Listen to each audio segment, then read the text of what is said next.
स्वागत करता हूं आप लोगों का अपने इस ऑनलाइन प्लेटफॉर्म VDS पाठशाला पर।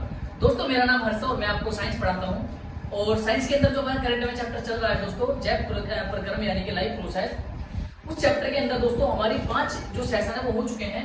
उस चैप्टर के हमारे 5 सेशन हो चुके हैं। आज उसका बहुत ही छोटा सा सेशन होने वाला है, अप्रोक्स 15-20 मिनट का सेशन होगा, जिसके अंदर हम ह्यूमन एक्सक्रीटरी सिस्टम यानी कि जो मानव का उत्सर्जन सिस्टम है वो सारी चीजें पढ़ेंगे। ठीक है, उत्सर्जन सिस्टम का कार्य है, कैसे काम करता है, कैसे फंक्शन वगैरह सब कुछ पढ़ेंगे। उसका एक छोटा सा रफली डायग्राम भी देख लेंगे दोस्तों।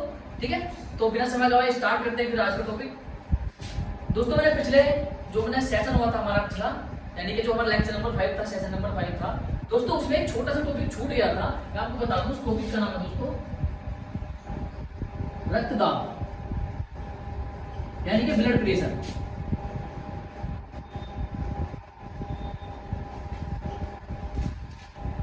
ब्लड प्रेशर, ठीक है दोस्तों, बायोलॉजी चल रही है हमारी।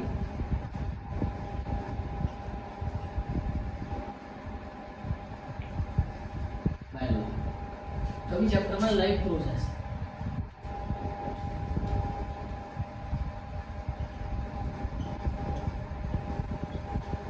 ठीक है दोस्तों। अब ये जो हमारा रक्तदाब है, ब्लड प्रेशर है दोस्तों, आपने कभी ना कभी तो सुना होगा, आपने घर में या फिर कहीं भी सुना होगा कि इसको हाई बीपी हो गया, इसको लो बीपी हो गया, है ना। यानी कि आप कह सकते हैं high blood pressure, low blood pressure.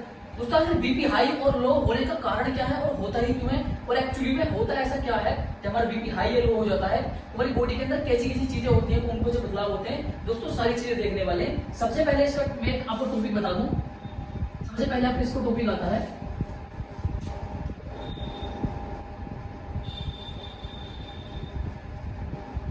प्रकुंचन। प्रकुंचन बोले तो कॉन्ट्रैक्शन।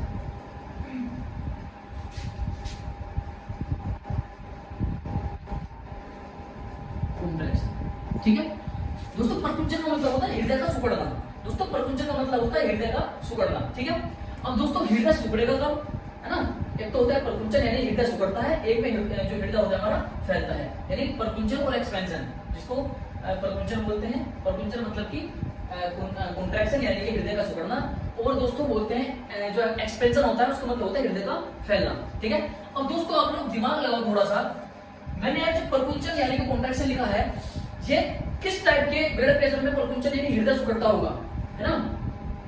मैं आपको बता दूं, उसको मैं छोटा सा इधर लिख देता हूं। जब हाई ब्लड प्रेशर की दिक्कत होती है, हाई बीपी की दिक्कत होती है दोस्तों, जब हाई ब्लड प्रेशर की दिक्कत होती है तो दोस्तों हमारा जो हृदय है वो सिकुड़ जाता है, ठीक है, सिकुड़ जाता है यानी कि छोटा हो जाता है। यही समस्या होती है हमारी बॉडी के अंदर, है ना। जो हमारा लो ब्लड प्रेशर होता है दोस्तों, लो ब्लड प्रेशर में होता है हमारा जो हृदय है वो फैलता है। तो आपकी ये बात तो क्लियर होगी, है ना। हाई ब्लड प्रेशर में जो हमारा हृदय है वो सिकुड़ता है, और जो लो ब्लड प्रेशर है उसमें हमारा हृदय फैलता है, ठीक है दोस्तों। अब बात करते हैं हमारी कॉन्ट्रैक्शन की, यानी कि प्रकुंचन की। प्रकुंचन आखिर में होता क्या है, धमनी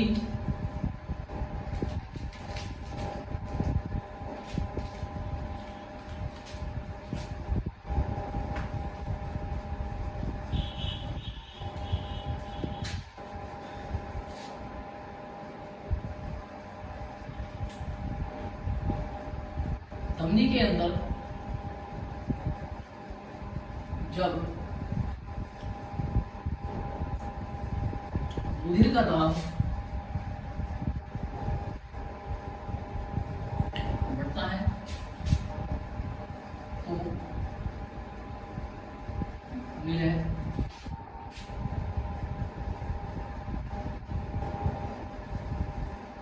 विलय संकुचित होता है,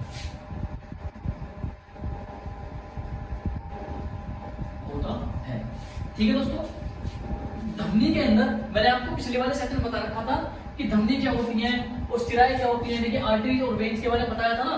बिल्कुल मैंने अपने 10 मिनट खराब किए थे इस आर्टरीज और वेन्स को समझाने के चक्कर में, ठीक है। तो अब मैं दोबारा नहीं बताऊंगा धमनी क्या होती है। धमनी के अंदर जब रुधिर का दाब बढ़ता है, धमनी के अंदर जब रुधिर का है, रुधिर मतलब कि ब्लड, रुधिर बोले तो ब्लड, धमनी के अंदर जब रुधिर का दाब बढ़ता है तो नीला संकुचित होता है, ठीक है। मैं इसको इंग्लिश में लिख देता हूँ, when blood pressure is increased, the नीला संकुचित होता है, ठीक है। अब दोस्तों धमनी के अंदर मैंने आपको पिछले वाले सेक्शन में बता रखा था कि धमनी क्या होती है और सिराएं क्या होती है, यानी कि आर्टरीज और वेन्स के बारे में बताया था ना। बिल्कुल मैंने अपने 10 मिनट खराब किए थे इस आर्टरीज और वेन्स को समझाने के चक्कर में, ठीक है। तो अब मैं दोबारा नहीं बताऊंगा धमनी क्या होती है। धमनी के अंदर जब रुधिर का दाब बढ़ता है, धमनी के अंदर जब रुधिर का दाब बढ़ता है तो नीला संकुचित होता है, ठीक है। मैं इसको इंग्लिश में लिख देता हूँ, when blood pressure is increased in arteries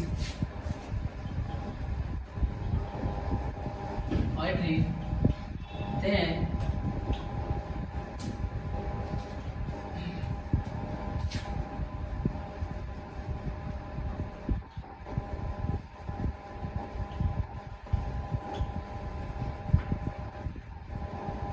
ventricle।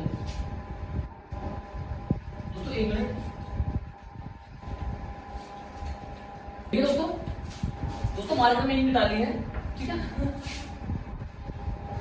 When blood pressure is increased in the arteries, then ventricle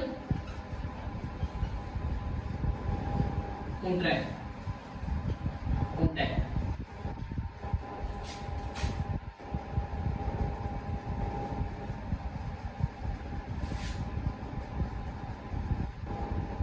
ठीक है दोस्तों, मैंने यही कहा है जब धमनी के अंदर रुधिर का जब यानी कि जो हमारा धमनी के अंदर ब्लड प्रेशर जब हाई होता है तो जो हमारा नीला होता है यानी कि वेंट्रिकल होता है दोस्तों क्या हो जाता है, संकुचित हो जाता है यानी कॉन्ट्रैक्शन हो जाता है। ठीक है दोस्तों, बात क्लियर है। अब सेकंड टाइप की अगर बात करें, ये तो हो गया आपका हाई ब्लड प्रेशर की बात, ठीक है। लो ब्लड जो ब्लड प्रेशर है उसकी बात आपको मैं थोड़ा सा नोट में लिखवा दूंगा, कोई दिक्कत नहीं है। एक आता है आपका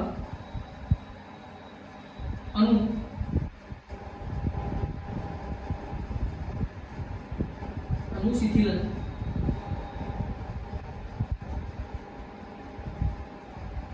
अनुशिथिलन दाब, ठीक है दोस्तों। एक आता है आपका अनुशिथिलन दाब यानी कि एक्सपेंशन,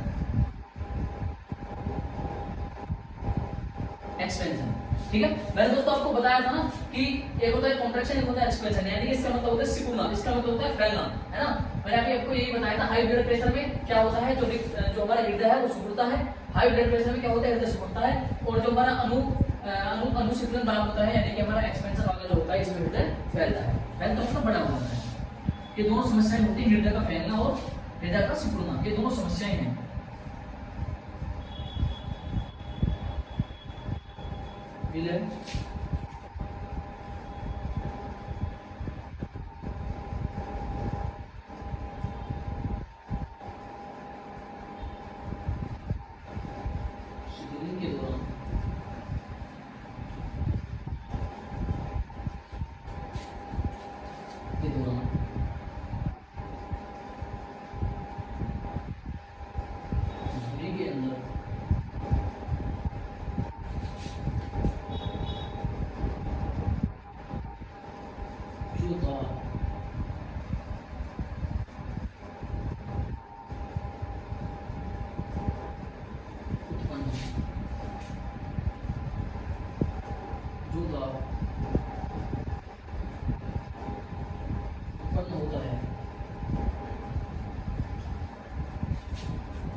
ठीक है दोस्तों, ये अनुशीतलन यानी कि एक्सपेंशन वाला जो हमारा प्रेशर है, इसमें मैंने सिर्फ इतना सा लिखा है, जो हमारा नीला यानी कि वेंट्रिकल होता है, जो हमारा नीला होता है, जब नीला एक्सपेंशन करता है यानी कि नीला फैलता है, यानी कि जो हमारा हृदय है जब फैलता है, मैंने बताया था ना, इसमें सिकुड़ता है, इसमें फैलता है।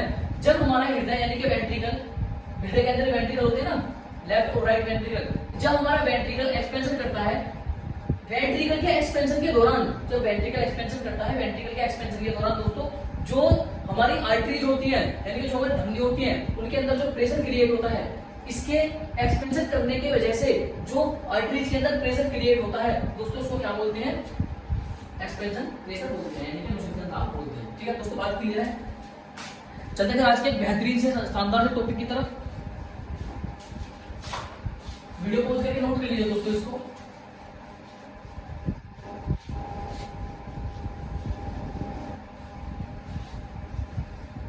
ठीक है, तो दोस्तों फिर चलते हैं आज के एक शानदार से टॉपिक की तरफ, जिसका नाम है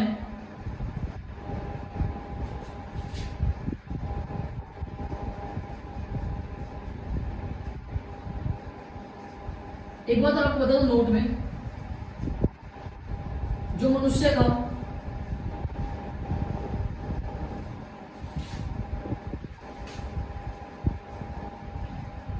का सामान्य रक्तचाप होता है, जो मनुष्य का सामान्य रक्तचाप होता है दोस्तों, वो होता है 120 से लेकर 80, ठीक है, 120 से लेकर 80 mm, 120 mm से लेकर 120 mm से लेकर 80 mm, ठीक है दोस्तों। जो सामान्य रक्तदाब होता है यानी कि सामान्य ब्लड प्रेशर होता है दोस्तों, वो होता है 120 से लेकर 80, ठीक है। इसको बोलते हैं डायसिस्टोलिक, इसको सिस्टोलिक बोलते हैं, इसको बोलते हैं सिस्टोलिक दोस्तों, इसको बोलते हैं डायसिस्टोलिक, है ना। बड़े बड़े डॉक्टर तो आप बन ही जाओगे, जब डॉक्टर आपको बतावेगा ना तो आप कहोगे कितना है जी, है ना, क्योंकि आपको सारी चीजें समझ में आने लग जाएगी। हाँ भी 120 से ऊपर हुआ तो दिक्कत है, 80 से नीचे हुआ तो भी दिक्कत है, ठीक है। सिस्टोलिक बोलते हैं इसको, डायसिस्टोलिक, है ना। ऐसे इंग्लिश डॉक्टर के सामने बोलोगे ना सिस्टोलिक डायसिस्टोलिक तो डॉक्टर भी इंप्रेस हो जाएगा तुरंत ही। दोस्तों क्या ये बात क्लियर है? फिर चलते हैं आज के बेहतरीन से टॉपिक की तरफ।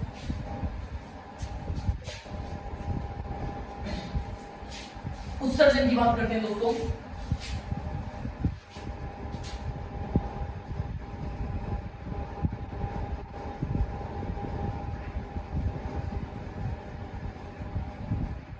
मनुष्य यानी कि मानव में उत्सर्जन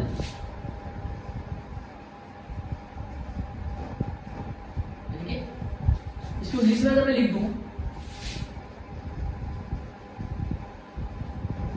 एक्सक्रीशन इन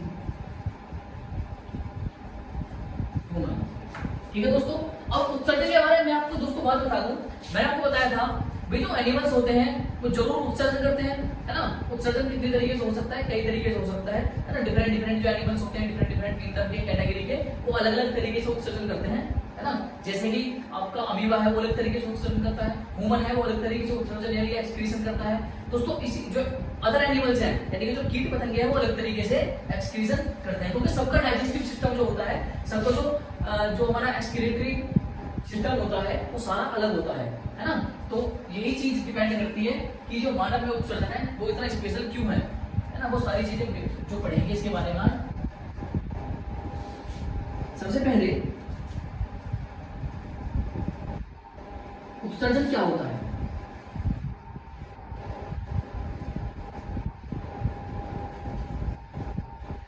यह है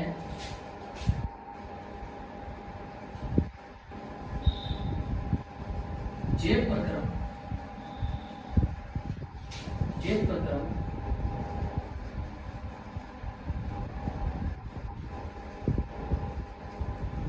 है जिसमें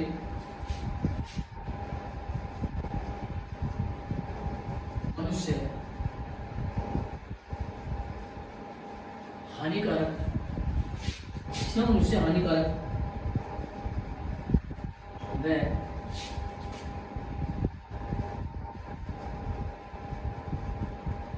हानिकारक पक्षी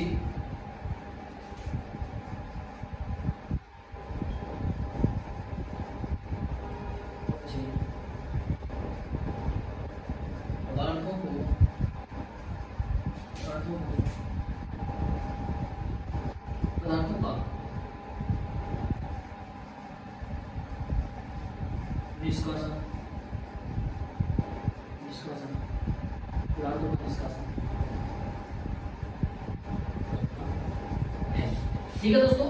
मैंने भी कहा है उत्सर्जन दोस्तों होता क्या है, मैंने भी आपको बताया था। ये ऐसा प्रोसेस है, ये उत्सर्जन एक ऐसा प्रोसेस है, इसको बोलते हैं एक्सक्रीशन इंग्लिश में, एक्सक्रीशन दोस्तों। उत्सर्जन यानी कि एक्सक्रीशन, उत्सर्जन यानी कि एक्सक्रीशन दोस्तों एक ऐसा प्रोसेस है जिसमें क्या होता है दोस्तों, जो मनुष्य है या फिर कोई भी जानवर है हानिकारक या फिर जो विषैले या तो हानिकारक ये जो विषैले पदार्थ होते हैं उनको अपने शरीर से बाहर निकालता है, ठीक है।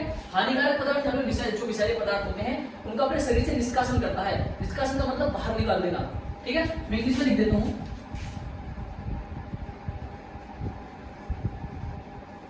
In this bio process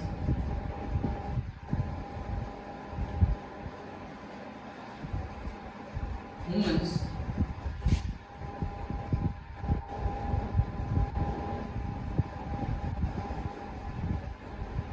excrete, excrete, harmful and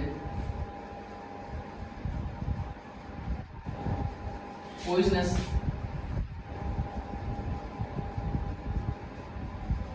substance from body। ठीक है दोस्तों, ये बात क्लियर है। उत्सर्जन क्या होता है? एक ऐसा प्रोसेस जिसमें जो मनुष्य या फिर कोई भी जानवर होता है अपने शरीर से जो विषैले या और जो हानिकारक पदार्थ होते हैं उनको बाहर निकालता है। दोस्तों बात क्लियर है? ठीक है, फिर चलते हैं नेक्स्ट टॉपिक की तरफ। उसको आप वीडियो को पॉज करके, स्क्रीन पॉज करके आप इसको लिख सकते हो। ठीक है दोस्तों, अब सबसे पहले मैं आपको उत्सर्जी अंगों के नाम लिखवा देता हूं कि मनुष्य के अंदर कौन कौन से उत्सर्जी अंग हैं जो उत्सर्जन का कार्य करते हैं। भाई जो हमारे उत्सर्जन अंग हैं, यानी कि जो हमारा पूरा उत्सर्जन सिस्टम है, तो कुछ ऐसा सीक्वेंस तो होगा जरूर कि उत्सर्जन हो सके।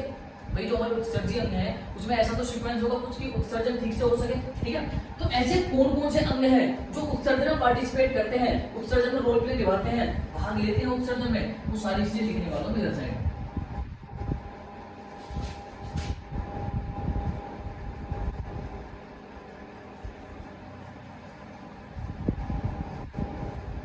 उत्सर्जी अंगों के नाम। ठीक है, उत्सर्जी अंगों के नाम। सबसे पहले वृक्क यानी किडनी। ठीक है दोस्तों, सेकंड आ जाएगा आपका मूत्र वाहिनी, बोलते यूरेटर। मूत्र वाहिनी बोले तो यूरेटर। थर्ड आपका आ जाएगा दोस्तों मूत्राशय, मूत्राशय बोले तो bladder, urinary bladder, urinary bladder. ठीक है, और फोर्थ पर आपका आ जाएगा दोस्तों मूत्रमार्ग, इसे बोलते हैं यूरेथ्रा। और दोस्तों यूरेथ्रा के बारे में एक आपको इंटरेस्टिंग बात और बता दूं, जो यूरेथ्रा होता है ये आपके लिए इंपॉर्टेंट हो जाता है। क्यों? क्योंकि आपका स्पर्म प्लस यूरिन, ये स्पर्म और यूरिन का बिल्कुल कॉमन पाथ होता है। ठीक है, कॉमन पाथ मतलब सामान्य मार्ग यही होता है, जो स्पर्म भी इसी से जब ट्रैवल करके आता है और जब यूरिन है वो भी इसी से ट्रैवल करके आता है। ठीक है, हम कह सकते हैं कि ये जो हमारा यूरेथ्रा है थोड़ा सा एग्जाम के पॉइंट ऑफ व्यू से इंपॉर्टेंट हो जाता है। क्यों? क्योंकि दोस्तों स्पर्म और यूरिन ये दोनों के ट्रैवल करने का कॉमन पाथ है। ठीक है, ये जो हमारा यूरेथ्रा है ये कॉमन पाथ है। ठीक है दोस्तों, ये आपके उत्सर्जी अंग होगा। वृक्क बोले तो किडनी, किडनी के अंदर बहुत सारी चीजें होती हैं, नेफ्रॉन्स वगैरह होते हैं, निकलकणु वगैरह होते हैं, वो डिस्कस करेंगे भी। एक होती है मूत्रवाहिनी यानी कि यूरेटर, जो कि किडनी से ब्लैडर के अंदर, एक डायग्राम बनाया तो इधर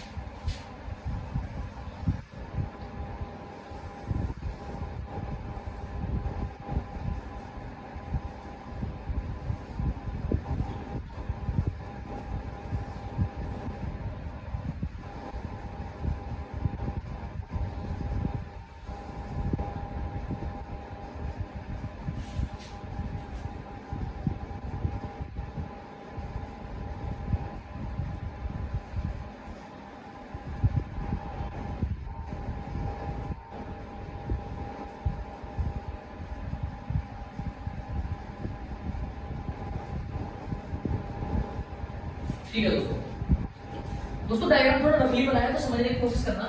सबसे पहले मैं किडनी को यहाँ पर लोकेट करता हूँ। सबसे पहले दोस्तों ये हमारी किडनी, दोस्तों ये हमारी किडनी, सबसे पहले दोस्तों ये हमारी किडनी।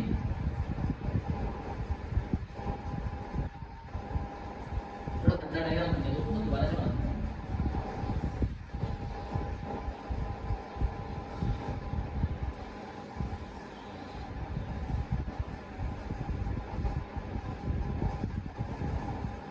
दोस्तों ये हमारी किडनी, ये दोनों है, ये पेयर में एग्जिस्ट करती है, ये 1 ये 2। दोस्तों ये हमारी किडनी, किडनी, ठीक है। किडनी बोले तो वृक्क, किडनी बोले तो वृक्क, ठीक है। दोस्तों सेकंड नंबर बात आ जाती है, ये हमारा यूरेटर, ठीक है। दोस्तों ये है हमारा यूरेटर, ठीक है। किडनी के बाद आता है यूरेटर। दोस्तों यूरेटर के बाद आती है यूरिनरी ब्लैडर, यूरिनरी ब्लैडर। और यूरिनरी ब्लैडर के बाद दोस्तों मैंने आपको बताया था यूरेथ्रा। यूरेथ्रा नीचे की साइड होता है, यूरेथ्रा थोड़ा सा है ना, जो पेनिस होता है उसके आसपास के करीब होता है यूरेथ्रा होता है, लेकिन मैं फिलहाल उसके यहीं पर लोकेटेड कर देता हूं क्योंकि सेम पाथ होता है स्पर्म और यूरिन का, ठीक है दोस्तों। मैंने यही चीज आपको बता दी, तो दोबारा समझा देता हूं दोस्तों। उत्सर्जक अंगों के नाम हम पढ़ रहे हैं, यानी कि कौन कौन से ऐसे अंग हैं जो उत्सर्जन में सहायक होते हैं, ठीक है। सबसे पहले अंग का नाम आ जाएगा दोस्तों वृक्क यानी किडनी। आपने कभी ना कभी सुना होगा कि जो किडनी होती है ब्लड का फिल्ट्रेशन करती है ना। फिल्ट्रेशन का मतलब ही दोस्तों वो होता है कि जो हमारे ब्लड के अंदर या फिर जो हमारी बॉडी है उसके अंदर जो ब्लड है, ब्लड के अंदर जितनी भी हानिकारक यानी कि विषैली चीजें आ जाती हैं उनको दोस्तों किडनी ही फिल्टर करती है। ब्लड के अंदर जितनी पॉइजनस चीजें या फिर हार्मफुल चीजें आ जाती है उनको हमारी किडनी ही फिल्टर करती है। अब किडनी के अंदर भी क्या होते हैं, इस तरह के नेफ्रॉन्स होते हैं दोस्तों किडनी के अंदर, इस तरह के नेफ्रॉन्स, इस तरह के नेफ्रॉन्स होते हैं किडनी के अंदर, बोलते हैं वृक्काणु। इस तरह के नेफ्रॉन्स होते हैं दोस्तों किडनी के अंदर, ठीक है। किडनी के अंदर इस तरह के नेफ्रॉन्स होते हैं, और पूरी किडनी का जो फंक्शनल यूनिट है या सबसे जो सूक्ष्म इकाई है, आप कह सकते हो सबसे छोटी या कार्यात्मक, या फिर जो सबसे छोटी या कार्यात्मक इकाई होती है दोस्तों वो होती है हमारी वृक्काणु यानी कि नेफ्रॉन्स, है ना। यानी कि जो functional and smallest unit of kidney is called nephrons, ठीक है दोस्तों। मैं इसको दोबारा से पढ़ा दूं, कोई दिक्कत नहीं है। उसके बाद मूत्रवाहिनी बता दिया मैंने, मूत्राशय बता दिया यानी कि यूरिनरी ब्लैडर, जहां पर हमारा इकट्ठा होता है क्या यूरिन, 1 से 1.5 लीटर यूरिन हमारा इकट्ठा होता है यहाँ पर, 1 से 1.5 लीटर यूरिन यहाँ पर हमारा ये कैपेसिटी होती है इकट्ठा करने की, 1 से 1.5 लीटर यूरिन इकट्ठा करने की कैपेसिटी होती है, ठीक है दोस्तों। उसके बाद बात करते हैं मूत्रभाग यानी कि यूरेथ्रा की। यूरेथ्रा मैंने आपको बता दिया, ये कॉमन पाथ होता है जिसका स्पर्म और हमारे यूरिन का, ठीक है दोस्तों। अब इसको नोट कर लीजिए, फिर 1 बाय 1 करके पूरा स्ट्रक्चर पढ़ते हैं दोबारा से। अब इसको नोट कीजिए जल्दी, स्क्रीन पॉज करके नोट कर लीजिए दोस्तों, स्क्रीन पॉज करके इसको नोट कर लीजिए।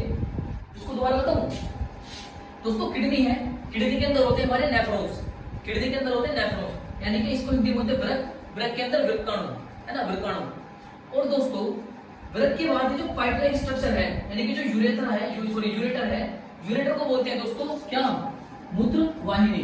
यानी कि जो पाइपलाइन स्ट्रक्चर मूत्र वाहिनी है, इसका दोस्तों काम होता है किडनी से जो वेस्ट मटेरियल निकला है उसको यूरिनरी ब्लैडर में इकट्ठा करना, यानी कि जो हमारा जो मूत्राशय है इसमें इकट्ठा करना, ठीक है दोस्तों। उसके बाद हमारी जो नीचे पाइपलाइन स्ट्रक्चर दिख रही है, इसका काम होता है जो हमारा यूरिन होता है उसको शरीर से इजैकुलेशन कराना, यानी शरीर से हमारा जो हमारा यूरिन है उसको बाहर कराना, ठीक है दोस्तों। मैं स्क्रीन पॉज कर लीजिए, कोई ना दोबारा से बता दूंगा।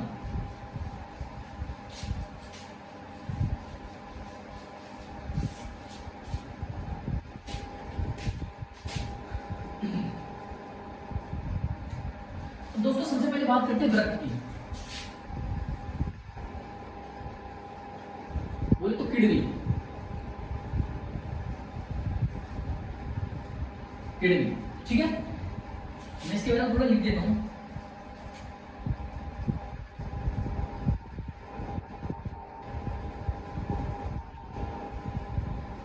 यह है नहीं, यह है उधर में, यह उधर में रीढ़ की हड्डी, रीढ़ की हड्डी, हड्डी के दोनों ओर, रीढ़ की हड्डी के दोनों ओर जोड़े में पाई जाती है, पाई जाती है, ठीक है दोस्तों। सबसे पहले मैं इसका पहला पॉइंट बता दूं, जो हमारा किडनी है उसका पहला पॉइंट है ये उधर उधर बोलते हैं, ये जो हमारी कैविटी होती है यहाँ से यहाँ तक, ठीक है, इसको बोलते हैं उधर। ये जो यहाँ से यहाँ तक कैविटी होती है हमारी, है ना, यानी कि इसको आप पेट बोल देते हो, ओख, इसको आप शुद्ध भाषा में कोख बोल देते हो दोस्तों, इसको बोलते हैं उधर। ये साइड की कैविटी होती है ना, बेली फैट, टमी फैट, जो भी कुछ बोलना चाहोगे आप, वही चीज दोस्तों। उधर में रीढ़ की हड्डी के दोनों तरफ पाई जाती है, जो किडनी होती है वो रीढ़ की हड्डी के दोनों तरफ पाई जाती है, और दोनों तरफ पाई जाती है। कितनी हमारे अंदर किडनी होती है सबको पता होगा, सर जोड़े में एग्जिस्ट करती है, यानी कि पैर में एग्जिस्ट करती है, ठीक है। रीढ़ की हड्डी के दोनों तरफ पाई जाती है और पैर में एग्जिस्ट करती है। सेकंड पॉइंट दोस्तों इसका हो जाएगा,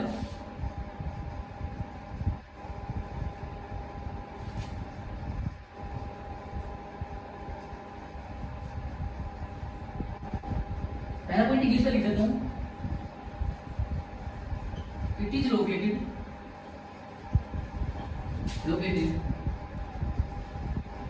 in the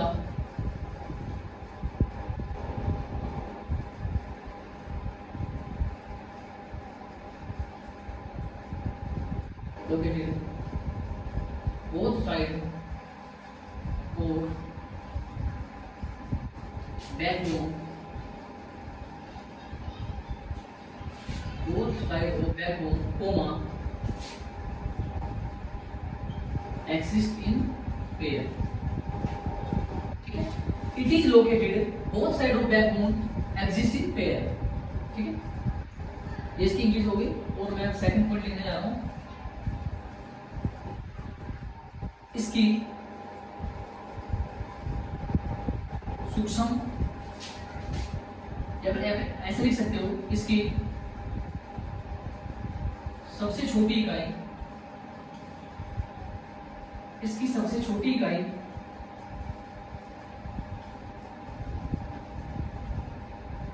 इसकी सबसे छोटी इकाई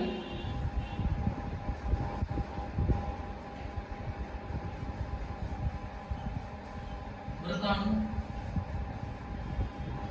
होते हैं, ठीक है। अब दोस्तों इसको इंग्लिश में लिख दूं,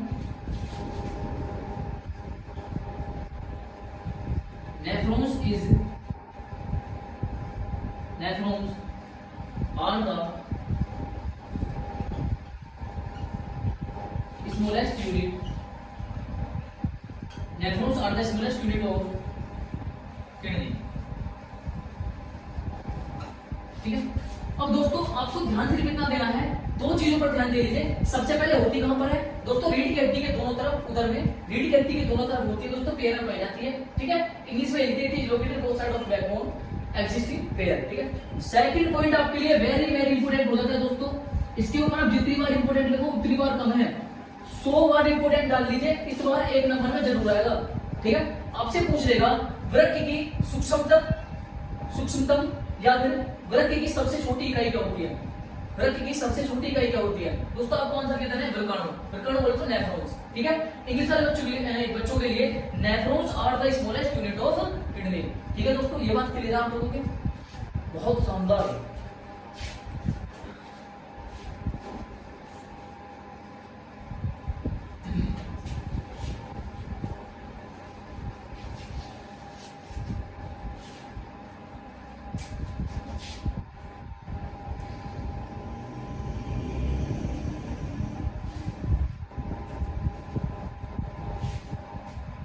ठीक है। अब दोस्तों किडनी के बाद किस चीज की बात करते हैं,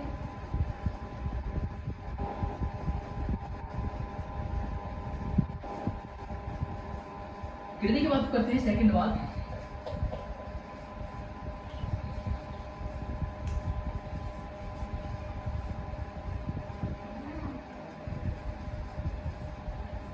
मूत्रवाहिनी यानी कि यूरेटर की, यूरेटर,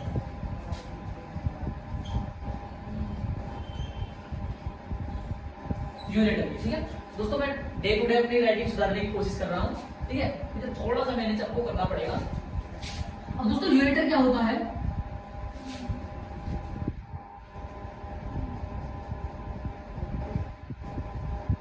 यह है पतली नली है जो मूत्र को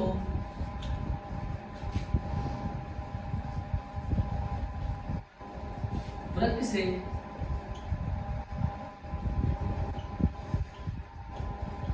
मूत्राशय तक ले जाती है, दोस्तों यह प्रतिलेनी है जो मूत्र को जो वृक्क से मूत्राशय तक ले जाती है। अभी मैंने आपको बताया था, वो जो आपको पाइपलाइन स्ट्रक्चर दिख रही थी है ना, यूरेटर वाली, ये वही चीज है। ठीक है, मैं इंग्लिश में लिख देता हूं। It is thin tube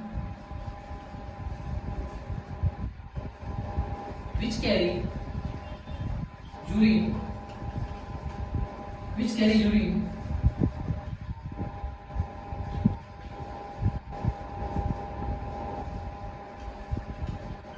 urine kidney to urinary bladder, urinary bladder। ठीक है, यूरिनरी ब्लैडर। दोस्तों एक मिनट मार्कर चेंज कर देना है दोस्तों। अभी मैंने मूत्र वाहिनी के बारे में यानी यूरेटर के बारे में क्या बताया, पतिरली होती है जो मूत्र को वृक्क से मूत्राशय तक ले जाती है, यानी कि it is thin tube which carry urine kidney to urinary bladder. ठीक है दोस्तों, बात क्लियर है। मार्कर चेंज कर लेता हूं।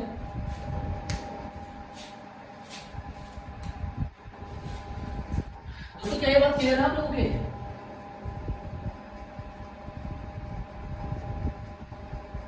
ब्लैडर, ठीक है, अब इसको नोट कीजिए।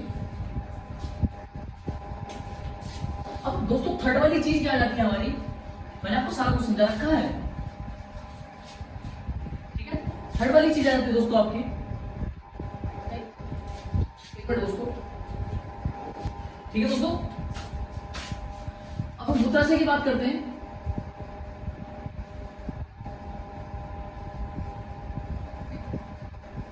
मूत्राशय की बात करें दोस्तों, यह है थैलीनुमा होता है जो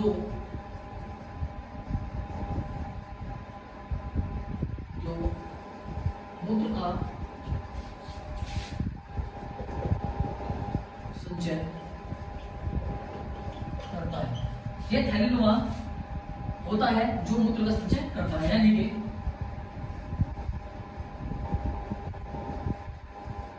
it is bag like structure,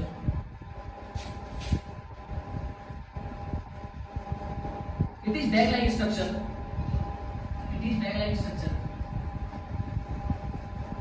that store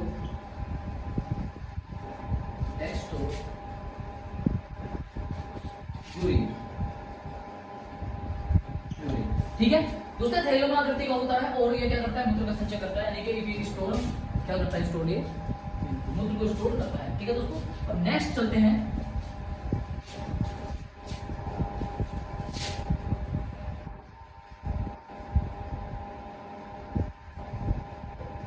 मूत्र के बाद दोस्तों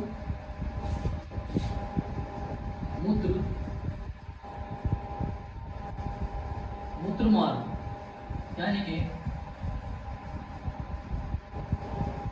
यूरेथ्रा। समझे, पहला पॉइंट दोस्तों इसमें आ जाएगा, इट इज कॉमन पाथ और स्पर्म एंड यूरिन।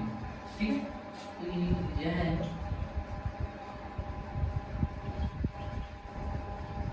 शुक्राणु है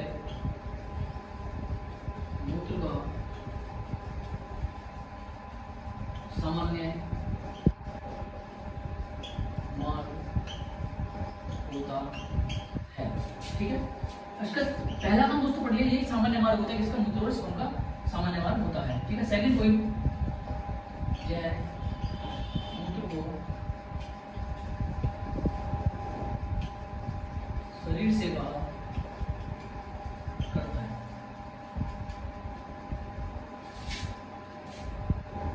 ठीक है, यह है मूत्र का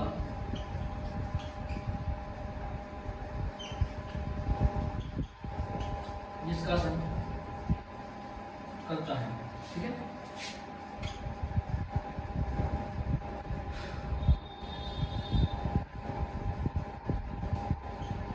एक्सक्रीशन ऑफ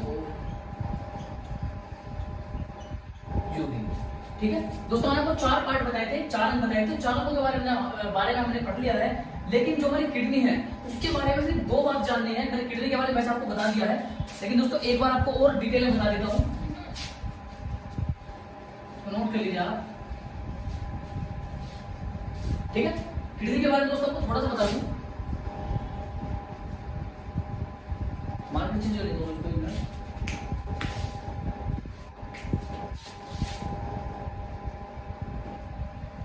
किडनी यानी कि ब्लड। ठीक है दोस्तों, मैंने आपको इसमें बताया था इसकी कार्यात्मक इकाई, इसकी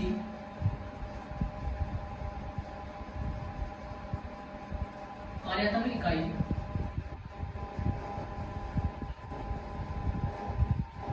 कानून है,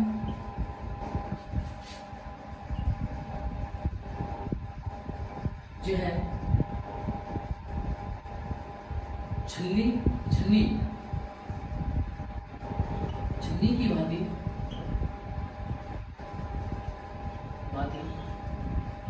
कार्य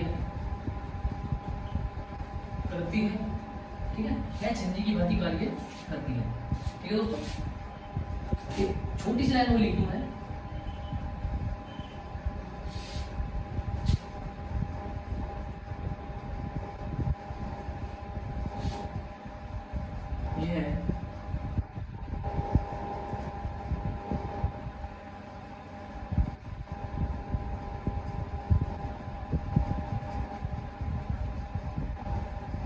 अपशिष्ट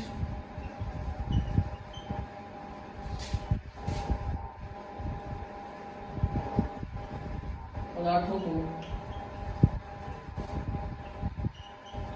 मूत्र द्वारा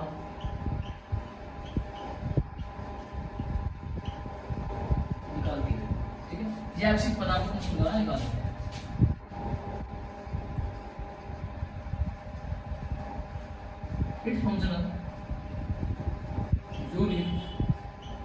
Its functional unit is nephron. It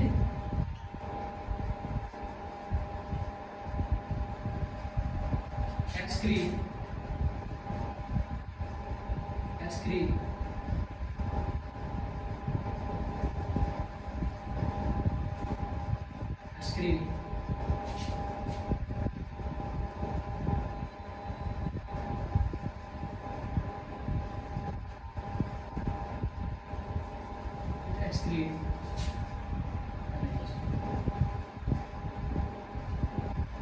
digestive waste material.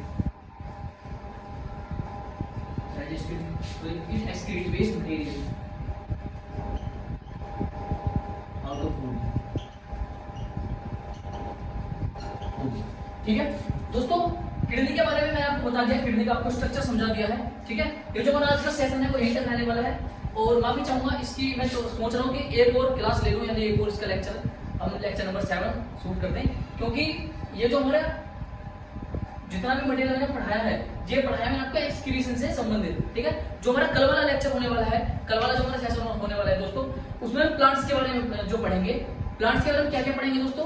Plants के बारे में कि प्लांट्स का जो खाना बनाने का वो होता है, थोड़ा प्रोसेस वो कैसा होता है, और जो प्लांट्स का एक्सक्रीशन सिस्टम होता है, उत्सर्जन अंग होते हैं कौन से होते हैं, और प्लांट्स के जो मतलब कौन सी प्लांट्स के अंदर कोशिका होते हैं, कौन सी प्लांट्स के अंदर वेसल्स वगैरह होती हैं, वो सारी चीजें हम पढ़ेंगे। ठीक है दोस्तों, आज का हमारा सेशन यहीं तक होने वाला है, और जो बच्चे हमारे साथ सच में मेहनत कर रहे हैं दोस्तों, उनके लिए एक ही बात बोलना चाहूंगा कि रख हौसला, वो मंजर भी आएगा, प्यासे के पास चल के समंदर भी आएगा, थक कर ना बैठा मंजिल के मुसाफिर, मंजिल मिलेगी और मिलने का मजा भी आएगा। ठीक है दोस्तों, तो हंसते रहिए, मुस्कुराते रहिए, जब तक के लिए आपसे विदा लेना चाहता हूँ। Thank you.